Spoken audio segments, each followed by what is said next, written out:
Dapat kabar Dari pegawai aku tadi. pegawai Ya sekitar jam 8-an aku tadi. jam 8-an. Aku tadi aku ke sini.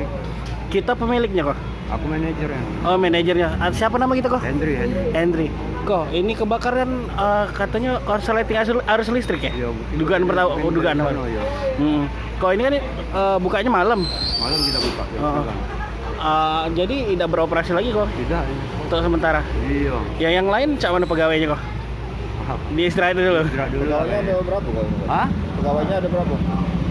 Sekitar ada 5. Ada 5 kok. Korban juga ada kok? Katanya nanti korban. Nggak ada korban Apa juga. namanya barang-barang yang pacak ada selamat? Hah? Ada yang barang pacak di selamat tidak? Ada barang-barang yang di bawah yang kalau di atas habis. Habisnya. Oh, berarti di atas Beko Ya, di ya? lantai 2 yang kebakarannya di room. Oh, di room ya. Di room karaoke? Di room taruh. Di karaoke. Ada berapa room kok di situ? Bisa ada 5. Ada 5. Yang terbakar berarti 2 ruko. Di lantai 2. Di lantai 2 ruko Mas aku. Iya, 2 ruko. Total berapa yang kita punya? Hah? Yang total berapa yang kita punya? 2 ruko ini. 2 ruko ini ya. Ruko ini. Ruko berarti yang bakar. Iya, 2 ruko. Ya. Apa operasionalnya jam berapa biasanya? Jam 9 Sampai? jam 9 sampai jam 2 kali. Sampai jam 2 kok ya. Total kerugian kok berapa kiraan? Tahu gitu. Belum tahu ya. Cek ini.